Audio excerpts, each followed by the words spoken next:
Je suis toujours en direct de Lacanais en Crète et je vais vous parler de l'entrepreneur le plus ambitieux de la Terre. Rien que ça. Et vous verrez, à travers ce que je vais partager avec vous dans cette vidéo, que je suis loin d'exagérer. En fait, à côté de l'entrepreneur dont je vais vous parler, Steve Jobs, c'est un nain de jardin.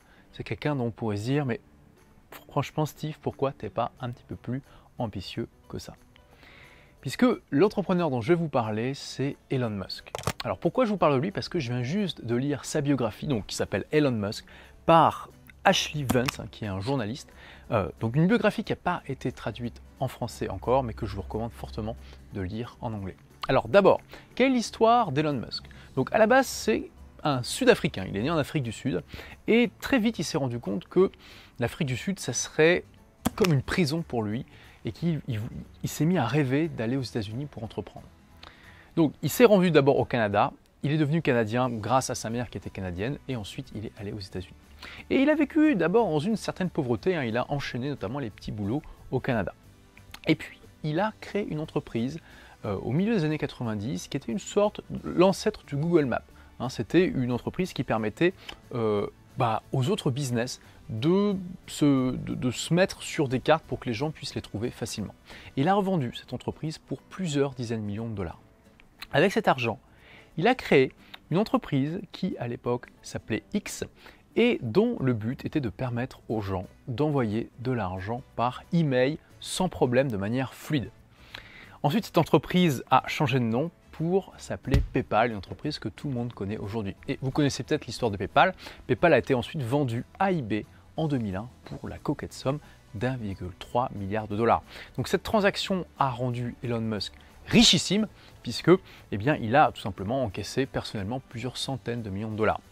D'ailleurs, il n'était pas le seul à avoir profité de cette transaction et aussi avoir profité finalement de l'expérience PayPal puisque toute l'équipe de PayPal qui était présente dans l'entreprise juste avant cette vente à eBay est connue dans les Silicon Valley sous le nom de la mafia de PayPal puisqu'il y a énormément de membres de cette équipe qui ont ensuite créé plusieurs des plus grands succès de l'Internet. Donc par exemple, on a le cofondateur Peter Thiel qui a créé Palantir, alors qui n'est pas vraiment connu du grand public, mais qui est une entreprise qui est valorisée à plus d'1 milliard de dollars et qui est très célèbre dans le domaine de la sécurité informatique. On a le cofondateur de YouTube qui vient de PayPal. On a plein d'entreprises qui aujourd'hui sont utilisées par des centaines de millions de personnes et qui sont souvent valorisées à au moins plusieurs centaines de millions de dollars. On va dire que si vous venez de PayPal et que vous avez une entreprise qui est valorisée à seulement quelques centaines de millions de dollars, c'est que vous faites partie du club des losers de PayPal. Alors, Elon Musk, quand il est devenu richissime après cette transaction avec PayPal, il n'a pas fait comme ce que la plupart des gens auraient fait. Il ne s'est pas acheté un bateau de croisière, un hélicoptère ou ce que vous voulez pour aller profiter de la vie et dépenser tout son argent dans les casinos.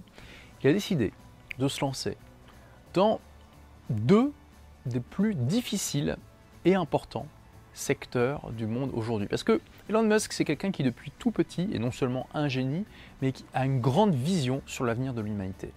Et quand il s'est rendu compte qu'il n'y a pas grand monde qui était prêt à faire ce qu'il fallait faire pour assurer la survie de l'humanité et se développer, il s'est dit que c'était lui qui allait le faire. Donc quels sont les deux secteurs dans lesquels il s'est investi personnellement et dans lesquels il investit son argent? C'est tout simplement l'énergie, notamment les énergies renouvelables et la conquête spatiale. Parce que Elon Musk est persuadé que pour assurer la survie de l'humanité, il faut remplacer l'essentiel de l'énergie qu'on utilise aujourd'hui par des énergies renouvelables et il est également persuadé qu'on doit absolument quitter le berceau de l'humanité, notamment en colonisant Mars. Donc il a créé ou cofondé, ça dépend un petit peu comment on voit les choses, deux entreprises qui sont encore très peu connues du grand public mais qui vont être amenées à être célèbres dans les années à venir, que sont Tesla et SpaceX. Donc quels sont les objectifs? Et puis il a aussi créé une autre entreprise qui s'appelle SolarCity, j'y reviens juste après. Alors quel est le but de Tesla? Le but de Tesla est de produire en masse des voitures électriques avec une autonomie de plus de 500 km et qui soit à un prix très abordable, au même prix que les voitures à essence, mais qui reviennent beaucoup moins cher et soient extrêmement pratiques à l'usage, de manière à ce que l'usage de la voiture électrique devienne vraiment un phénomène de masse. Donc c'est pas facile. En fait, il a créé la première entreprise automobile rentable de l'histoire des États-Unis depuis 1925. Hein. Avant, il y a des tas de gens qui avaient essayé de créer une boîte, une entreprise de création d'automobiles aux États-Unis sans succès hein, depuis 1925. Donc c'était Chrysler le dernier. Et au-delà de ça, il a réussi à en faire une boîte rentable de véhicules électriques, puisque toutes les voitures que vend Tesla sont électriques sans aucune exception. Donc, comme c'est très difficile de maîtriser les outils et tous les process nécessaires pour faire une voiture de masse dès le début, il a eu une approche où d'abord il a commencé par produire une voiture de luxe, hein, vraiment pour les gens riches, puisque la voiture coûtait plus de 100 000 $ en petite quantité. Ensuite, il a fait une berline haut de gamme, un petit peu moins chère, je crois que c'était 80 000 $, le modèle X, pour voilà, développer encore un peu plus sa gamme. Et l'étape d'après, c'est la voiture à moins de 50 000 $ qui va permettre à beaucoup plus de gens de profiter de cette technologie. Et ça a été un succès phénoménal. Il y a toutes les stars hollywoodiennes, les grands entrepreneurs de la Silicon Valley, etc., qui se sont arrachés ces voitures, qui ont complètement révolutionné en fait la manière dont nous percevons les véhicules électriques, puisque c'est des voitures, tapez Tesla Cars dans Google ou voiture Tesla tout simplement dans Google Images et voyez un petit peu ce que ça donne, c'est juste magnifique. D'ailleurs, on affiche une photo juste là. C'est des voitures de sport magnifiques, superbes, qui sont entièrement électriques, qui ont une autonomie de plus de 400 km et qui ont juste un confort et un équipement qui sont inégalés. Je veux dire, les constructeurs automobiles sont toujours en train de se passer en se demandant ce qui s'est passé. Comment il y a pu avoir un outsider comme ça qui débarquait nulle part, qui n'avait aucune expérience dans ce domaine-là et qui d'un seul coup a créé des voitures qui sont capables de rivaliser, qui même rendent la plupart des autres voitures complètement nulles. Hein. Le modèle X donc de Tesla a gagné énormément de prix en 2012, ça a été décrété comme meilleure voiture de l'année par plusieurs magazines extrêmement sérieux aux États-Unis. Bon, c'est ça qui a aussi lancé un petit peu ces voitures-là. Et il faut savoir qu'en plus, Tesla est en train de construire des stations de recharge un petit peu partout aux États-Unis et un petit peu partout dans le monde. Et aujourd'hui, quand vous achetez une Tesla, vous avez les recharges gratuites à vie dans ces stations-là. Donc c'est assez impressionnant, assez incroyable.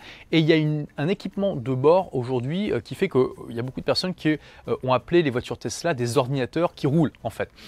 D'ailleurs, les propriétaires Tesla sont extrêmement heureux parce que régulièrement les voitures sont mises à jour via 3G automatiquement et parfois vous vous levez le matin et vous vous apercevez que votre voiture a la nouvelle fonction. Par exemple, il y a certaines des Tesla aujourd'hui qui sont capables de conduire toutes seules sur les autoroutes. Oui, ça existe et d'avoir tout un tas d'autres fonctionnalités comme ça. Donc là, Elon Musk est en train de révolutionner un secteur extrêmement important et qui d'habitude n'est pas vraiment un secteur dans lequel les entreprises de la Silicon Valley se lancent. Ça vous montre un petit peu l'ambition de ce personnage qui...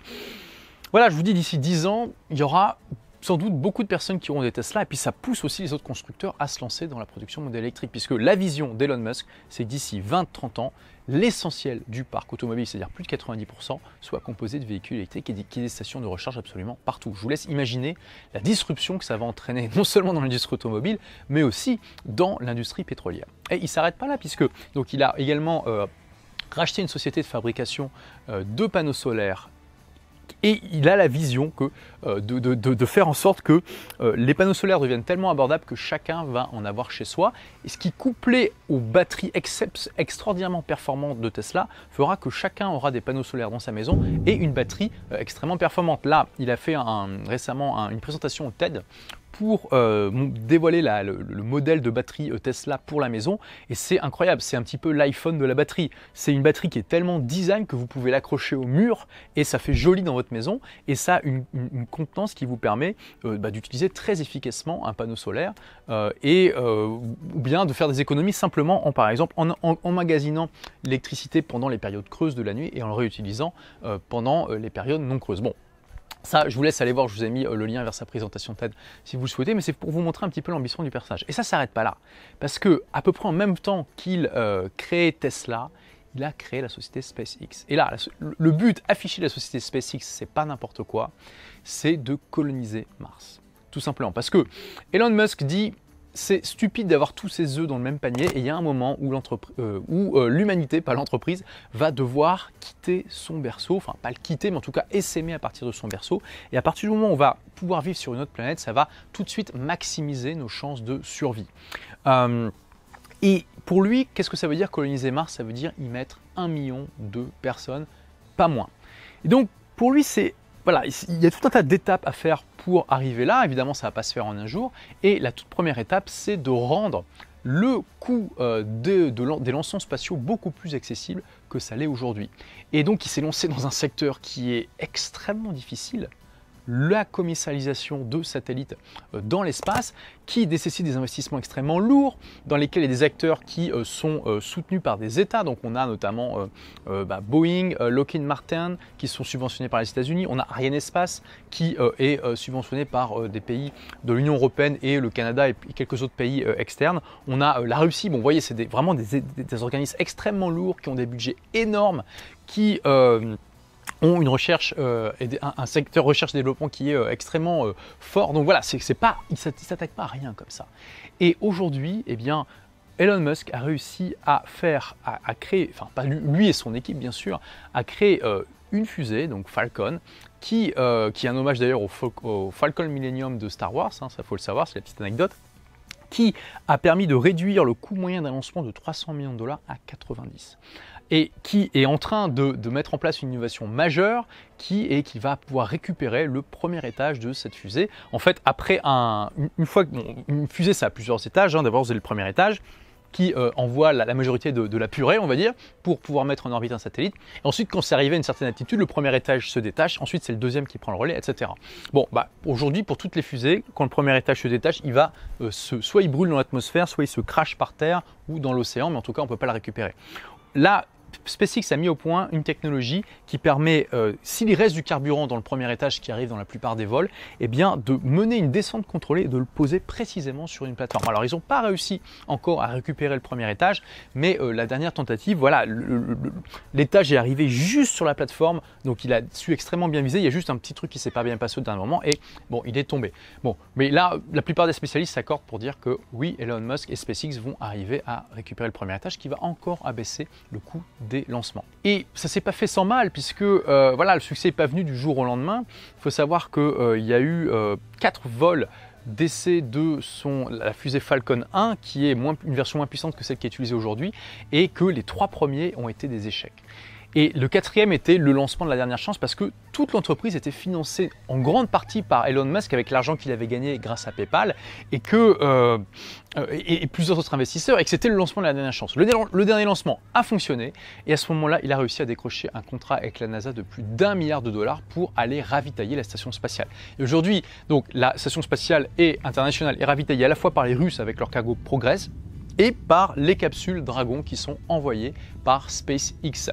Donc Elon Musk a réussi à créer la toute première société spatiale privée de l'histoire à non seulement avoir envoyé avec succès des charges en orbite, mais aussi à décrocher un contrat avec un gros organisme pour le ravitaillement de la station spatiale. Et aujourd'hui, on considère que voilà, SpaceX c'est un acteur majeur de la conquête spatiale et il est également un acteur qui disrupte complètement l'industrie parce qu'il y a des coûts d'envoi tellement faibles que tout le monde est en train de flipper complètement. Pareil, c'est exactement comme pour Tesla.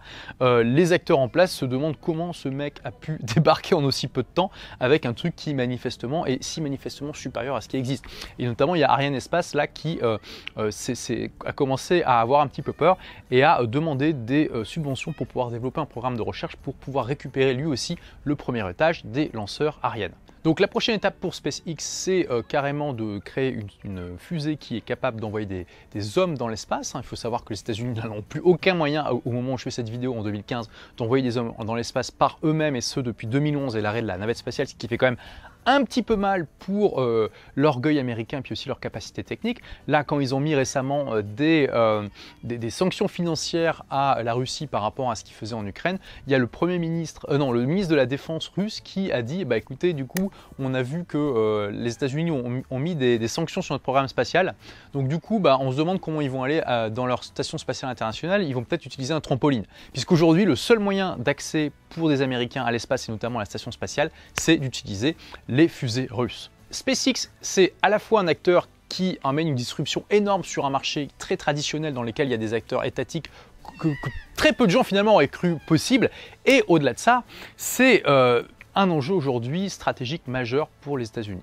Donc voilà, Elon Musk, c'est un entrepreneur qui est encore très peu connu du grand public, mais qui va être amené à devenir de plus en plus célèbre. Je pense que même qu'il va pouvoir, un jour, qui va éclipser carrément l'aura de Steve Jobs. Donc voilà, c'est pour ça que je tenais à vous en parler, parce que c'est l'entrepreneur sans doute le plus ambitieux sur la planète aujourd'hui, et c'est vraiment un modèle pour nous tous entrepreneurs. Non seulement à la fois par son ambition et sa capacité à réaliser ce que beaucoup de gens pensent impossible, mais aussi par son éthique finalement et la manière dont il utilise son argent et son temps.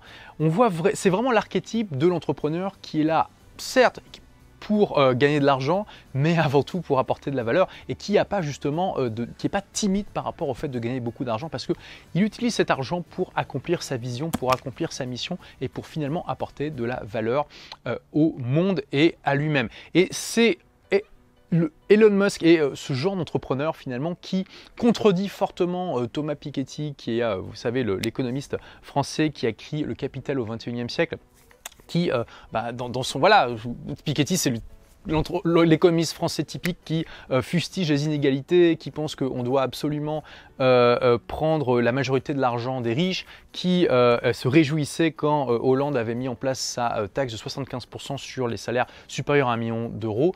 Voilà, bon. Et je sais pas, quand on regarde un petit peu Le Capital au XXIe siècle, on se dit mais Thomas Piketty, il a jamais entendu parler d'Elon Musk, c'est pas possible.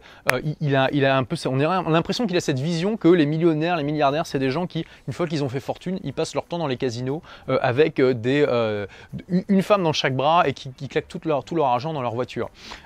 Quand on regarde la plupart des entrepreneurs américains, notamment les milliardaires américains, déjà il y a plus que la moitié qui se sont faits tout seuls, qui n'ont pas hérité de leur fortune et qui ont construit leur fortune avec leur cerveau et leurs mains. Et la plupart sont dans cette démarche d'apport de valeur, que ce soit par cette vision grandiose, parfois pas grandiose d'ailleurs, on peut juste devenir riche en apportant une valeur par nos produits et ça peut suffire, mais il y a des entrepreneurs comme Elon Musk qui ont une vision qui va bien au-delà. Et puis pareil pour les cofondateurs de Google, pareil pour Bill Gates qui aujourd'hui, c'est incroyable le bien qu'il peut apporter avec toutes ses actions philanthropiques, etc. Donc Elon Musk, c'est un entrepreneur dont je tenais à partager l'existence avec vous parce que peut-être que vous n'en avez pas entendu parler, c'est même probable, et c'est un modèle qu'on peut tous regarder avec non seulement de l'admiration, mais aussi en se disant waouh, c'est un modèle de vie intéressant à suivre. Moi aussi, comme lui, je veux pas être timide par rapport au fait de gagner de l'argent. J'ai une vision et il y a des choses dont les gens pensent que c'est impossible et je vais les réaliser malgré tout. Alors évidemment, le problème quand on regarde ce genre de vie, c'est qu'on se dit ah waouh. Ah oui, je me rappelle du temps, juste avant que je découvre la vie d'Elon Musk, où je pensais que j'étais ambitieux, mais en fait, à côté de lui, je suis rien du tout. Mais voilà, parfois aussi, il faut se rendre compte, avec humilité, de notre place dans l'ordre des choses. Et déjà en profiter pour élargir un petit peu notre champ de possibilités, pour essayer d'aller un petit peu au-delà de ce que nous croyons possible pour nous-mêmes, et puis eh bien, être davantage motivé pour accomplir ce que nous voulons accomplir. Donc je vous recommande fortement cette biographie d'Elon Musk, hein, je vous ai mis le lien là pour y accéder juste en dessous. Et je pense que vous m'en direz des nouvelles. Voilà, merci d'avoir regardé cette vidéo. En complément, vous êtes libre d'ailleurs de recevoir gratuitement mon livre « Vivez la vie de vos rêves grâce à votre blog » qui va vous aider à créer ou développer votre business en ligne. Ça peut déjà être un bon démarrage. Donc pour le recevoir, vous cliquez sur la couverture qui apparaît en ce moment même sur la vidéo. Hein, vous laissez votre prénom et votre email et je vous envoie le livre immédiatement. Puis cliquez aussi sur le bouton pour s'abonner sur la chaîne. Ça vous permettra de louper aucune des prochaines vidéos puisque la majorité ne sont publiées que sur YouTube. Alors également, comme d'habitude, j'ai besoin de votre feedback. En fait, en cliquant sur le bouton, si vous avez aimé cette vidéo, en cliquant sur le bouton j'aime juste en dessous puis en partageant, vous allez dire à YouTube et à son algorithme puis au monde que cette vidéo mérite d'être vue par d'autres entrepreneurs comme vous qui ont besoin d'inspiration, de motivation, de modèles tout simplement qui existent vraiment à regarder. Donc si vous pensez que d'autres entrepreneurs comme vous devraient voir cette vidéo, cliquez sur j'aime juste en dessous et puis partagez-la. Et en complément, n'hésitez pas à aller voir cette autre vidéo qui va apparaître juste après ma tête. Merci d'avoir regardé cette vidéo, à très vite pour la prochaine, au revoir.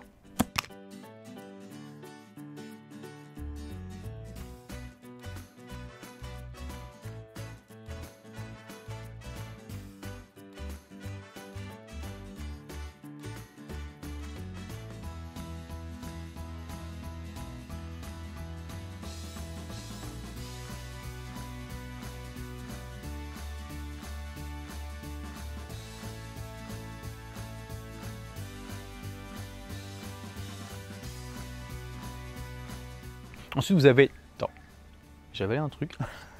Je crois que c'est un insecte ou je sais pas quoi. J'ai l'impression que je me fais bouffer par les insectes. Et on les voit pas, c'est ça qui est rigolo. Ok.